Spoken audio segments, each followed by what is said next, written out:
What I would tell my younger self is believe that there is this higher power and higher purpose, and that as bad as things might feel at the moment, that just wake up every day being grateful you're alive, thank the people who help you, treat them well, and everything will be the best that it can be. When I ask people, our clients, colleagues, employees, what is the most profound, the most important change that has shaped them as a person, that has made them who they are in a way they like? Right. 9 out of 10 will tell you something that initially they thought happened to them.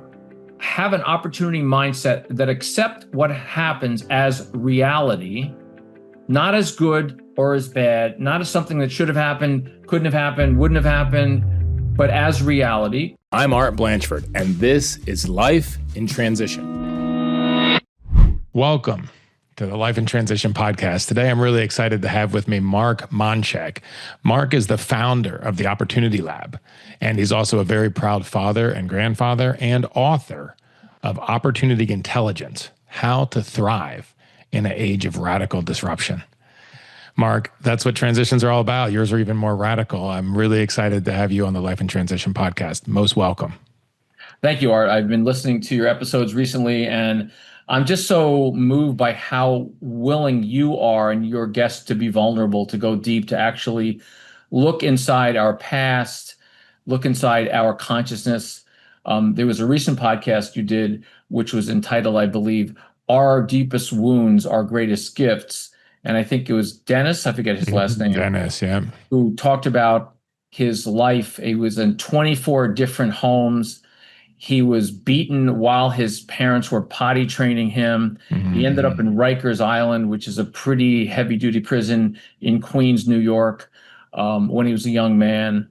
And you know, it was very moving because a lot of men don't talk about these kinds of traumas that they've had, and certainly people who are in the public eye, as he is, and don't talk about it. So I just love the fact that you're willing to open this up, because I think in the world we're in now, and the leaders that I work with of mid-sized companies really need to get down into their awareness and their consciousness in order to change the way we lead companies. So you and I, to be full disclosure, are working together on an unconference in October. Right, Disrupted Work Reimagined Unconference. We're doing on October 16th. Yeah, and it's really excited about that. Truly an unconference, because we're bringing 75 CEOs and C-suite leaders of mid-market companies together to reimagine work, going from I to we, going from competition to collaboration, and going from scarcity to abundance, where we can actually make businesses positive drivers for change in the world. And that requires a lot of change in how we see ourselves. Yeah, no, I think that's really right, Mark, that in order to be better leaders of our companies, we have to know ourselves better. I love what Jerry Colana, who's another coach that I really admire, he talks about getting the ghosts out of the machine. Mm-hmm. Right. And that's what Dennis and I were talking about. Like, this is a lot of work because of what he'd been through growing up. There's a lot of work for him to do to get his ghosts out of his machine, to get himself healed and in a place where he can really serve and then bring those gifts to other people. So, as we always start on this podcast, I'm curious, and I love that you notice the authenticity and the vulnerability, because that's what juices me. That's my gift, is to have these kind of conversations. One of my gifts, and I really, really enjoy it. Each of these conversations, I learned something. That my guests learned something. I recorded one yesterday with this brilliant French American woman, and she said at the end, she said, "I love that this was not an interview, but a deep conversation." Right? A deep, authentic conversation. So that's what we aim to do here. And I really appreciate you being part of that. With that in mind, Mark, what's a meaningful learning transition that you've been through in your life? So I'm going to start with one that happened quite a long time ago, because I'm using it as the opening of my new book, the one you mentioned, Opportunity Intelligence: How to Thrive in an Age of Radical Disruption. So I was trying to think of, how do I start this book with a radical disruption that happened to me that will share with my readers what I learned that informs this particular book at this particular time, which I believe we are in a state of radical disruption throughout the whole world. Yeah, clearly. So back in 1981, on March 23rd, my wife then and I bought our first home in Brooklyn in a lovely neighborhood, a leafy neighborhood called South Midwood, integrated working class people. And we were going to raise a family there, have our lives and careers there. And 6 days later, I went to Kennedy Airport. Back then, you could actually have dinner with somebody at the airport. You didn't have to go through TSA or security. Right. Yeah. I remember those days. You could see them off. So my mother and my stepfather were there. We had dinner and we went back into Manhattan to go to a party. I'm in the elevator, get off at the 6th floor. And my friend, Fred Rodriguez, says to me, looks me in the eye, says, "Your house is on fire." And I said, "That's not funny." And he was a funny guy and he used to make, jokes. And I said, "That's not funny." He said, "Mark, I am not kidding." And I knew when he said that was not a joke. So we raced back into a car. We went down Foster Avenue, down to Bedford Avenue. And literally, Art, I saw 6 fire trucks. I saw smoke bellowing throughout the whole community down the block and water pouring out the front door. And our house literally was on fire. We hadn't even unpacked everything in this house. Wow. So that began something that was an odyssey that I have learned so much from. So we decided, all right, let's figure out, what we can do. We boarded up the house. We thought, well, what are our next steps going to be? We didn't have hardly any money. And then we found out that somebody broke into the house the following day and they literally lifted out of the wall 4 hand-carved fireplace mantles that were built in 1899. So this was a home that was built at the turn of the century. Right. To make matters worse, and this was in 1981, the worst crime year since they kept statistics in New York City, they came the next day and they took 6 stained glass windows. Oh my goodness. So they're salvaging your house. Yeah. So then the following day they came in and they stole my television, my bicycle, and my microwave. And we decided we had no choice to literally move back in and keep our home from being destroyed. Wow. So here we are in the cold spring of 1981 with no heat, no water, no plumbing, no kitchen, no electricity, and no money. That was life in transition.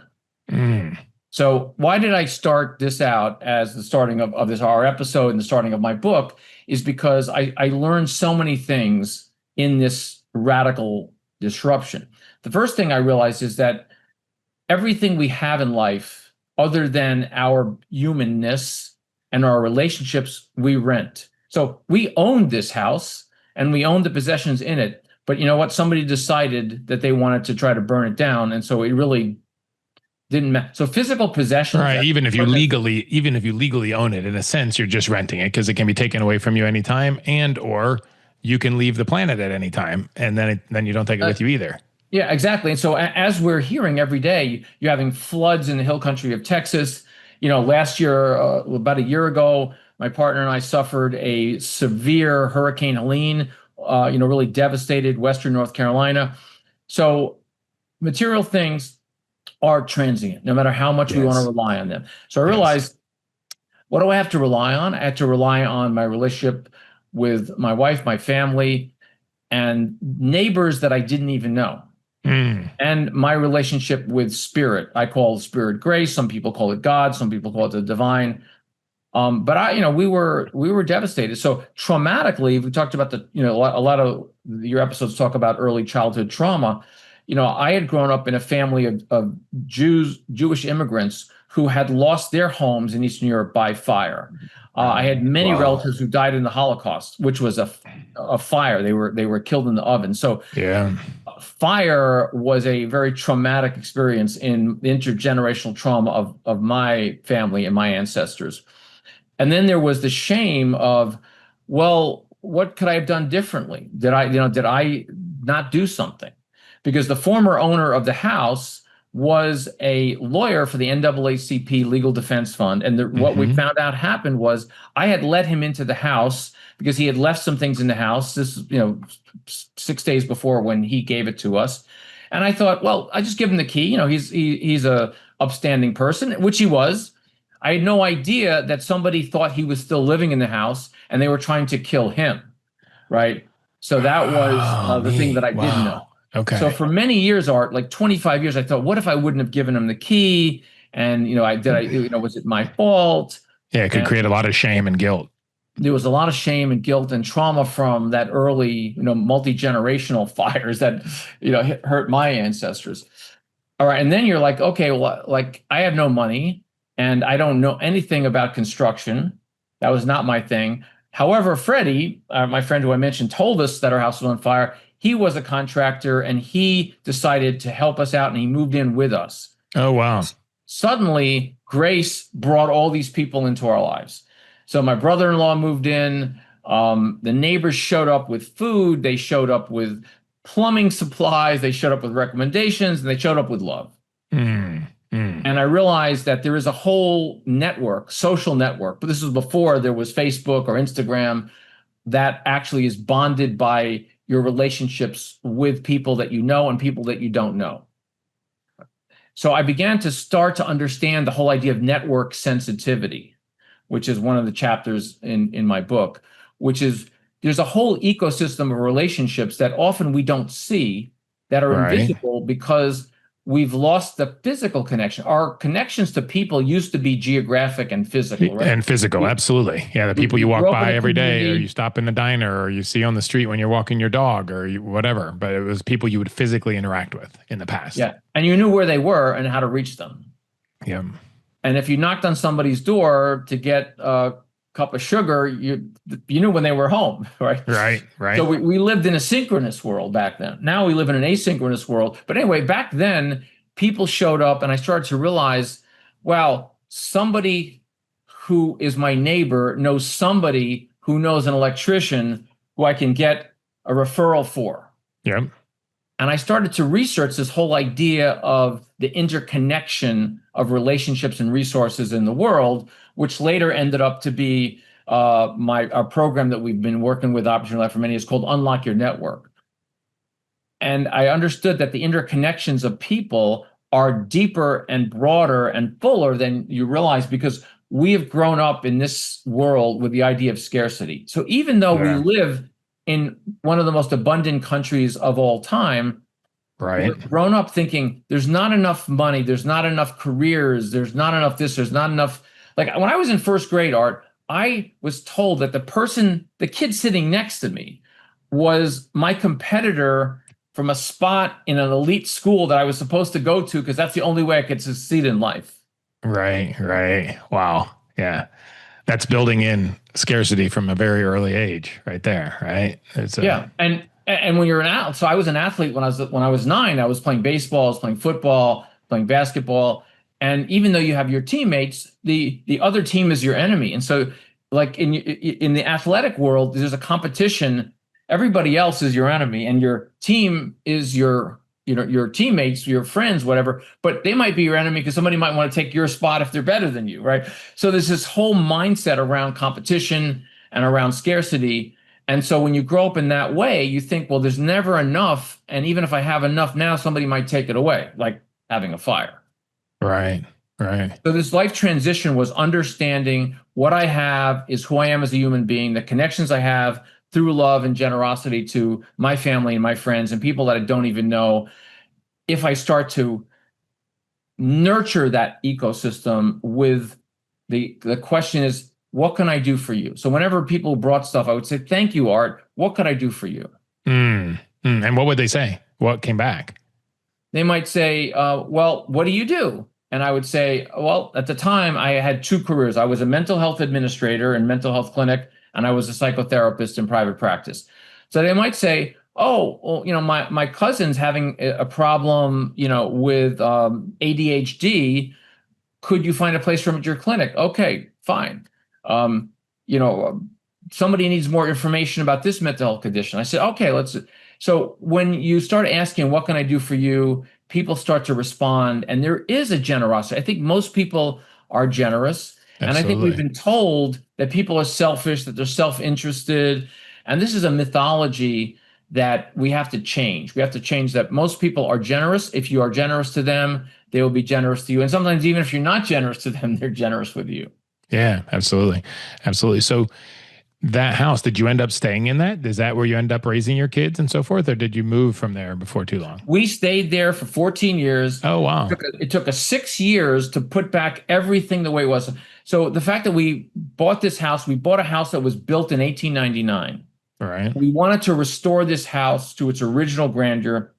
So it took us 6 years because to find 4 hand-carved fireplace mantles that were in the Queen Anne tradition Right. that we could afford took us some time, right? We used toothbrushes to scrub out the melted polyurethane to be able to restore the wood to its natural grandeur. Right. So Right. we really cared about the provenance of this house, the history of this house. And back then, Art, they used to, for insulation, if you can believe that, they would put old newspapers Yep. In the walls. Yep. Behind the in the lath. Yep. walls. So what happens when the house is on fire at the walls? Like we had old newspapers that were crumbling from 1906. Wow. So to understand the history of the house and how many generations of people lived in this house was also part of the lesson of opportunity intelligence is to respect life in all of its forms, respect people in all of their differences, respect the perspectives that happen through generations, through different classes of people, through different ethnic backgrounds, religious backgrounds, and all of that. So this obviously had a profound effect on you. And then if you stayed in this house for 14 years, then you also started your family there as well. We did, and we had 3 miscarriages. So after we thought, well, we had the fire, we had the 3 break-ins, we took it 6 years, and then we were ready to start a family, and we had 3 miscarriages. And we were, we literally were at a point where it's like God, like, what do we do to deserve this? You always think somehow maybe. Right. But we were blessed on the 4th try with a beautiful daughter who is now 37. She has 2 children. I have 2 grandchildren. And we raised her in that house until she was in 1st grade. Then we moved up to the Bronx. We wanted to find a little bit of a better educational system for her. Yeah. But we had many, many wonderful years in that at home, and we learned a lot about life in that home.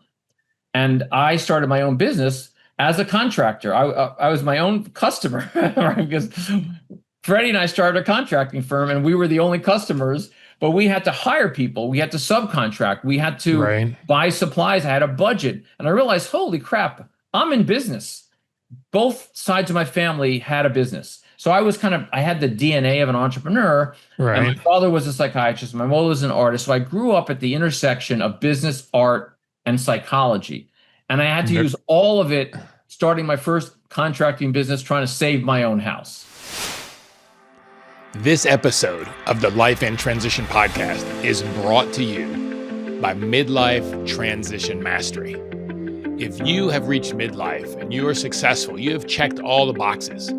You've done everything you thought you should do, and especially pleasing everybody else, doing what you think everyone else needs you to do. But you still feel like something's missing. Like you're coming up empty, feeling alone, feeling misguided or lost. MidLife Transition Mastery Explorer community is for you. Here we will build authentic community. We will learn about the 8 steps to mastering midlife transition.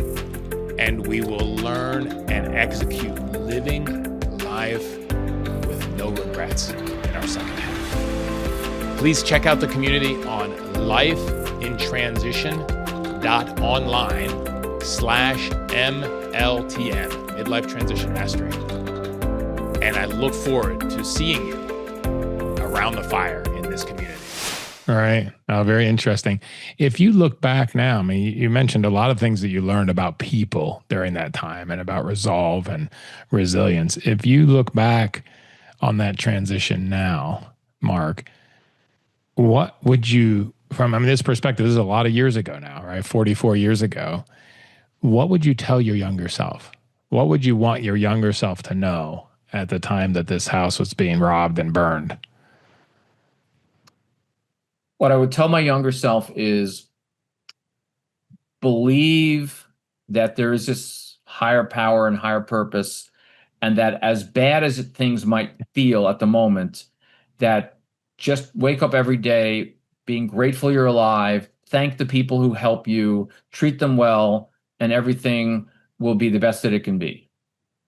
And I say that, Art, not to dismiss the fact that there are some people who have that attitude and something bad happens to them and they lose a Sure. child, or they get their house swept away. So I'm not saying that that guarantees you anything, but it made me feel that's the way to live, is really be grateful, wake up, appreciate every day, and appreciate every person for what they do. Mm. So in starting my own business, my own contracting firm, I had to hire people to do demolition, to do, like I said, taking that toothbrush and scraping the Right. urethane in it, to do jobs that were not easy. So I wanted to make sure I could do every job that anybody else did, even though maybe I wasn't too good at it, maybe I wasn't doing it for long, but I needed to understand the job that they did so I can understand what did they need. Right. Right. So my job as the owner of my own company that was basically running hand to mouth and trying to For get you, payroll right? is to go out and make sure that I had good food for them to eat for lunch, that I had the equipment that they needed paint, they needed polyurethane stripper, they needed whatever they needed, that I wanted to make sure that every employee that worked for me, no matter what they did, felt cared about, felt responded to, and felt that they could have fun, even though the job they did at the moment might not be fun. So after work, we had a barbecue. We had a little Coleman stove, right? We had no kitchen Yep. for 9 Right. The months. camping stove. Yeah. Right. We would play darts on the front porch. We would have a couple of beers. And I want to make sure that everybody had a chance to, number one, appreciate the work that they did, me appreciating the work that they did, and have some time where they could be together and just do the kind of social things that people enjoy to do. Whatever they were, I didn't really care about what I like. My enjoyment was getting to see them after a long day of work, having some fun and getting to meet each other. And also the personal connections that you do when you're working in a fire zone. Literally, you're smelling smoke. That smoke does not remove from your house for 20 or 30 years, if ever. You can always smell that original smoke, even though you're painted and you're do all that Right. stuff. So I think understanding the humanity and the differences of every person that works for you. Yeah. So it's interesting. I think a lot of things inside there, but the first is to be really grateful. Like you said, it doesn't guarantee bad things aren't going to happen, but it's just the right way to live, right? Where you're grateful for the days and grateful for the people you interact with. And then the other thing that I heard that I think is really good, and it's something that I'm learning right now, Mark, is no matter what's going on. I mean, you were dealing with a lot of stuff because you're, trying to make a home livable again, just on a day by day basis, but you still had time to enjoy life and social and celebrate as you went, right? So many of us, and I know I was guilty of this for a long time, we think we can have fun when the work is done. And I don't mean done for the day, done for the life, right? And that's not the way that it's not a recipe for a healthy life, right? So we just moved into another house right here in Franklin, and not all the boxes are unpacked. There's still a lot of them right here in my office. And last night, my 19-year-old daughter's like, "Hey, Dad, can you do these coloring with me? We want to do some watercolors together." Yeah, absolutely. Right. When I could have been working, and my old self 10 years ago, I would have been working. Like, no, honey, we got to get the house unpacked and we got to do these other things.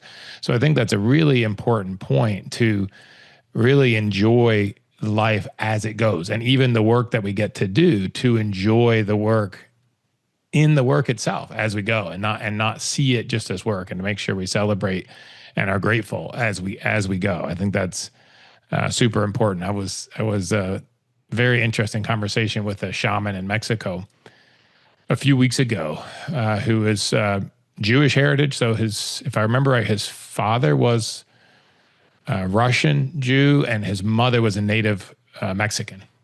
Oh, interesting. Yeah, very interesting combination. But one of the things I really took away from that I practice every day now, is said, when you wake up, Art, first thing, just be in awe. Like literally, like, I get another day on the planet. Mm-hmm. Mm-hmm. And then the first time you see yourself in the mirror, to greet yourself like you would a dear old friend. Mm-hmm. Good morning, Art. How are you? I love you. Have a great day. Mm-hmm. And it's amazing how that little shift of being in awe and wonder that I get another day on this planet is pretty cool. All right. And that's what I'm connecting with, what you brought up there, is to make sure we're living our days, no matter how difficult they are. I mean, living in New York without any plumbing, it's got to be pretty difficult. Yeah, so just to respond to that, Art, and I love that you're learning about how important it is to be in the moment, no matter what happens. The myth is, well, yeah, we should do that, and I want to do that more, but it takes away from my productivity, it takes away from my performance. Well, actually, it's the opposite. I think we've been trained to think, well, there's a limited amount of time, and I have to maximize my time by maximizing my work or my Right. effort. Right. And that is a mythology that came from the transition that we had going from the agricultural society, where we lived by the seasons, by the weather, by the sun and the moon, to the industrial society, where we worked on an assembly line and we had to be in a specific time and end at a specific time and do a specific number of widgets every hour. And that's what we were rated on. And even people who get to be the CEO of a big company still are training their mind to think that a certain amount of time equals a certain amount of impact. And that is a scarcity mindset that keeps people ever from enjoying their true life.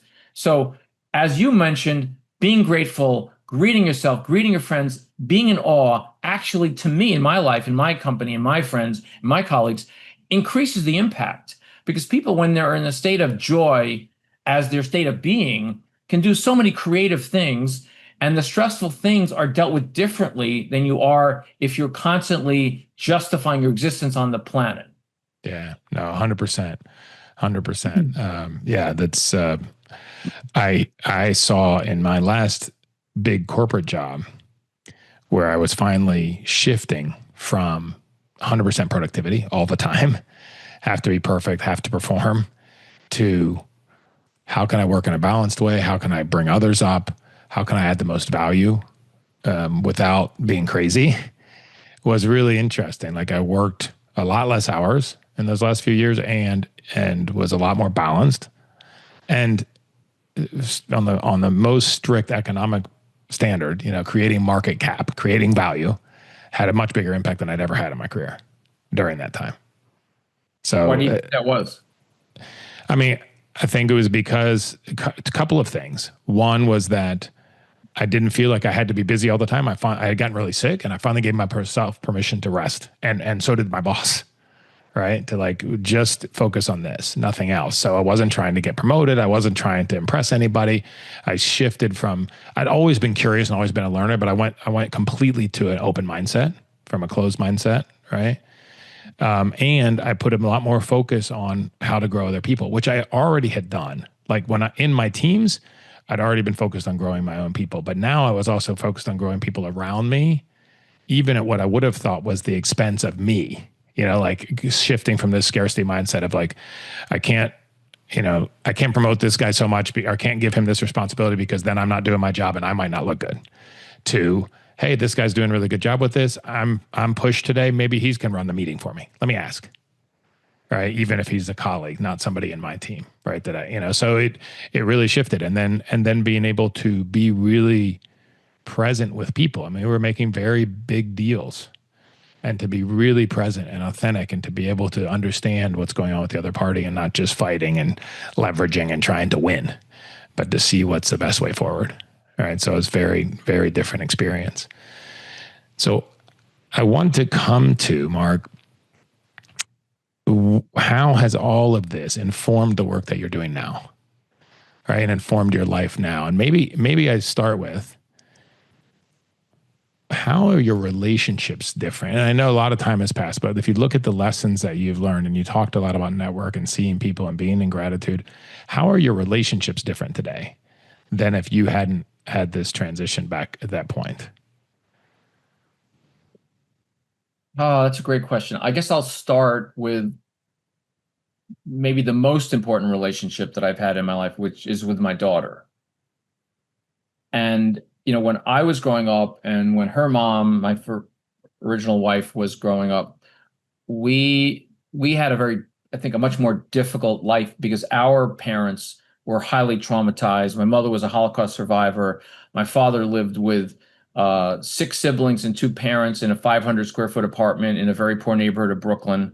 Holy They cow. had 1 sink and 1 toilet. So they imagine 9 people bathing in a sink and having to sleep on a fire escape during the summer, right? So we Providencia, my former wife and the beautiful mother of my daughter, our daughter, we wanted to change the way we brought up our daughter.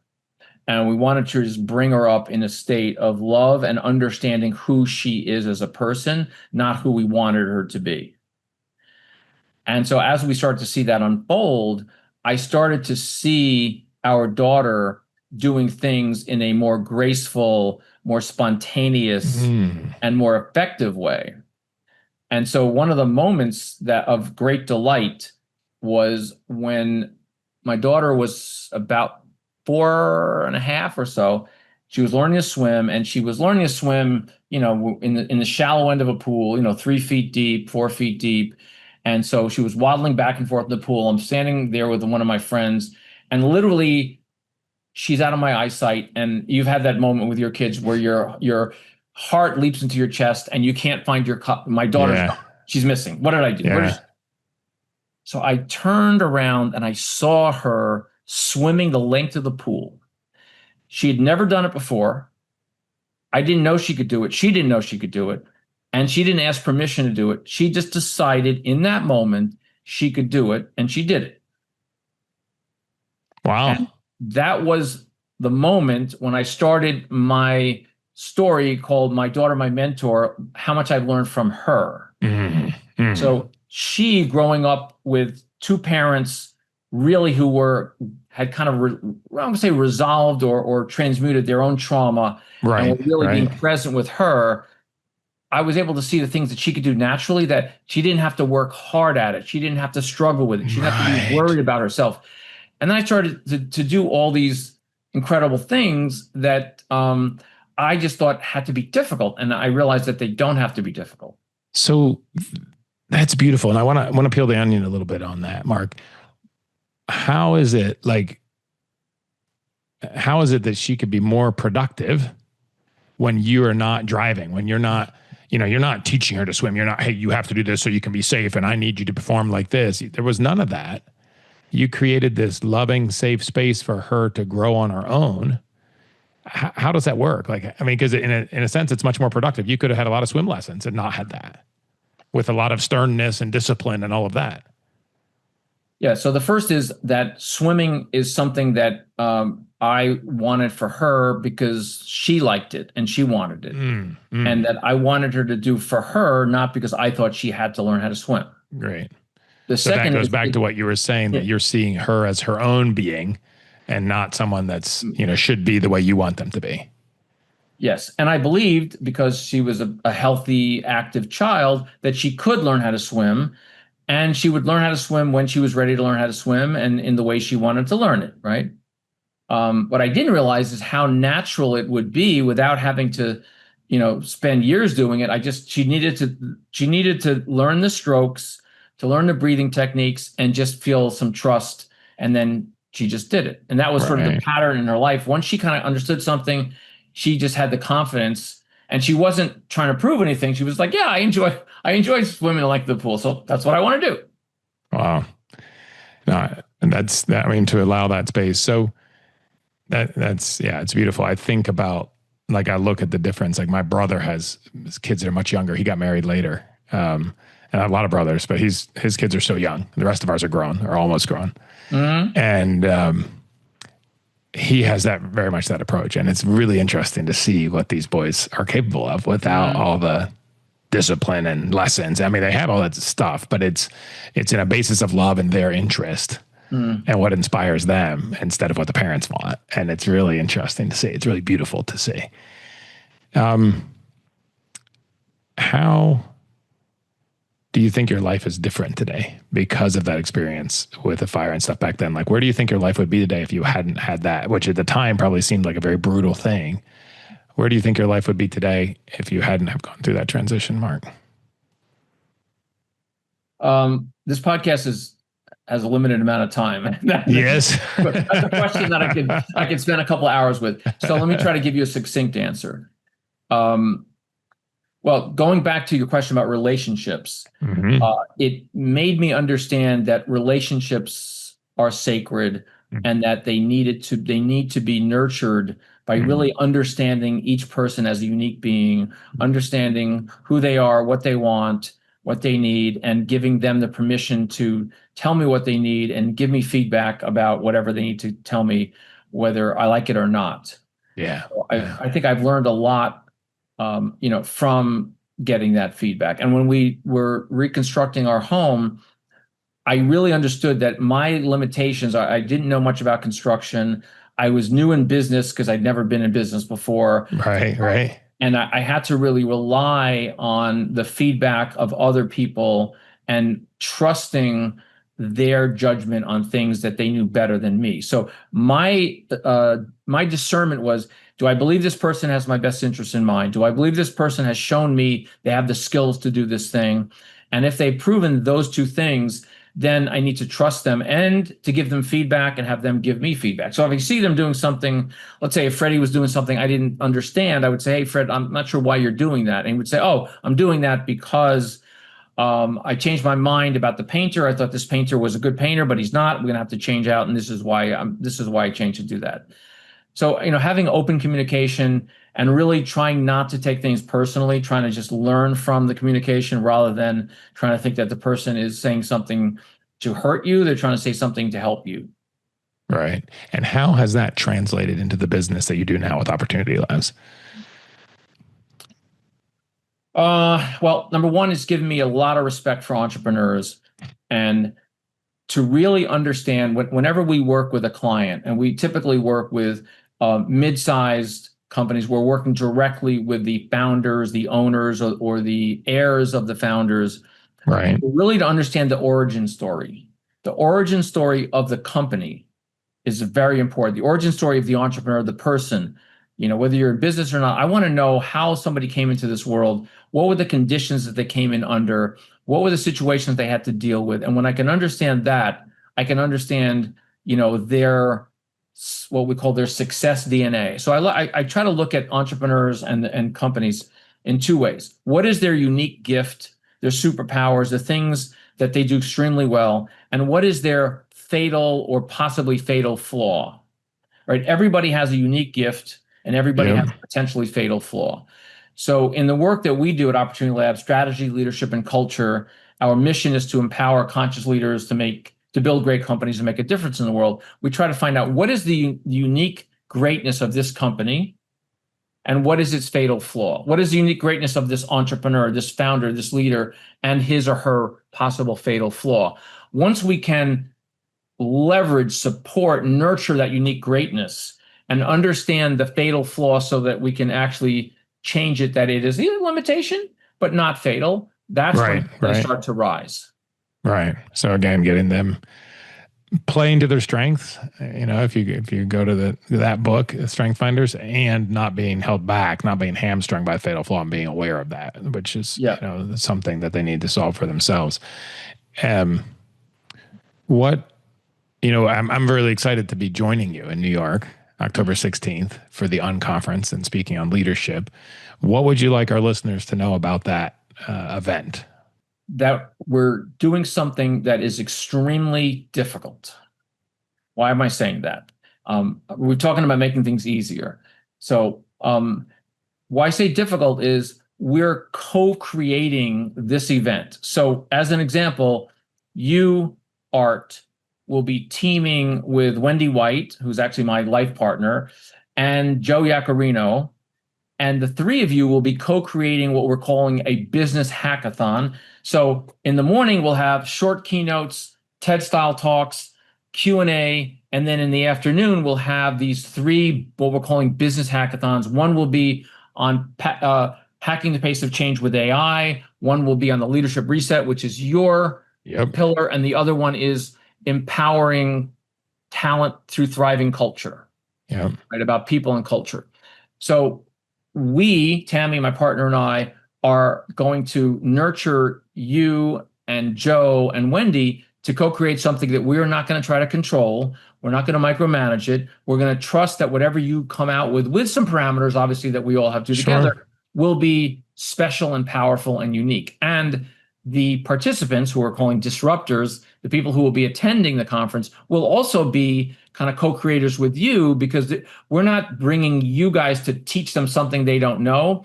It's really creating an environment where you can learn together with you, Wendy, and Joe as the guides, as opposed to the as we both experts. learn. We learn from each other, right, and grow together and share with each other. So what's difficult about it is, democracy is more difficult than a dictatorship, right? A co-creation is more difficult than a dictation. So I'm enjoying it because the people are amazingly creative and very cooperative. We haven't any problems with anybody's lack of cooperation. It just takes more time, and it takes more trust, and it takes more, we're doing something new. I've done conferences before, but I've never done something quite as bespoke and as unique as this. This episode of the Life in Transition podcast is brought to you by Transition Mastery Coaching. If you have made it to midlife and you're successful and you are going through transitions in your life, in your business, in your career, or in your organization, and you are looking to master those transitions, to make the most of them, to accelerate into the next phase of your organization or your life, if you're facing challenges in your business, challenges in your relationship, challenges in your health, and you really want to transition those quickly, I'm here to guide you for that. And I look forward to working with you. You can sign up for either Pinnacle Transition Coaching or Summit. Please go to lifeintransition.online/MLTM and scroll to see the Summit and Pinnacle Coaching, or reach out to me directly on my email, art@artblanchford.com. And I look forward to connecting with you and helping you to accelerate your transitions to achieve what it is that you want to achieve in the second half in your organization and in your life, so you can live your whole life with no regrets. But it comes back to what you said before. You may not get that particular job done quite as fast like we are with your contractors, but if you enjoy it along the way, you really get to know people, you bring out that creative juices, it's going to be a lot better result. And then our clients that are coming there, the 75 business leaders in the room, are going to really have a unique experience that's going to help them shift their business on Monday when they get back. Exactly. So that's really exciting. Mark, I have one last question for you, and I think about the transitions that you've been through, which have been many, but you had one that's very clearly, as most transitions are, was thrust upon you. It wasn't one you chose. A lot of people that I've interviewed are both choosing, but this one was clearly thrust upon you. You got this house, and then you come back, it's burned, it's robbed. What advice would you give you with that deep experience that you have now? What advice would you give our listeners if they're in the middle of a transition that's been thrust upon them, and maybe they're even asking, why me, God? Right? Like you had even with all the miscarriages. What advice, from the perspective you have now and the wisdom that you accrued, what's one piece of advice, what's one tool that you could give to our listeners that are feeling, the unfairness of having some transition thrust upon them? Maybe they've just lost their job or whatever the case is. What's the one piece of advice or one tool that you would give them they could do right now that would help them get on the right track? I'm going to answer that first with an observation and then with the answer. So when I ask people, our clients, colleagues, employees, what is the most profound, the most important change that has shaped them as a person, that has made them who they are in a way they like? Right. 9 out of 10 will tell you something that initially they thought happened to them. Mm-hmm. So we are creatures of habit, and we have difficulty making quantum leaps. We can make incremental leaps. We have no difficulty, in many cases, making small changes. But to get thrust out of our comfort zone is difficult. Yes. So my advice to the listeners or the viewers is have an opportunity mindset that accept what happens as reality, not as good or as bad, not as something that should have happened, couldn't have happened, wouldn't have happened, but as reality, because reality is what has happened. Right. It is what it is, whether we like it or not, or whether we approve of it or not, or whether it's our choice or not, it is what it is. Yeah. Once you accept it as the reality and not tell a story about it that is not necessarily true, right, and not necessarily helpful, is to say, all right, this is the reality. Let me understand it. Let me learn from it. What do I want to do with it? How do I want to shape it? So opportunity shaping is one of the pillars of opportunity intelligence, is once I accept it without judging, which is not easy to do. Yeah, without telling yourself all the story about it. What can I do to shape it? Who do I need to help me shape it? What is it meant to teach me? And what is the context in my life or my business that it is coming into? Yeah. No, I think it makes really big sense. So if I really boil that down, instead of asking sort of why me, God, what can I learn from this? If this were happening for me instead of to me, what would be the purpose? Who can help me with it? How can I use this to bring my life forward? Yeah, exactly. Wonderful. Super interesting conversation, Mark. Thank you. I'm curious about where can people, if they want to reach out to you and they want to connect with you, where's the best place to do that? How's the best place for our listeners to connect with you? If you want to look at our website, and my content is on there, opplab.com, opplab.com. You can reach me through the website. You can certainly reach me on LinkedIn.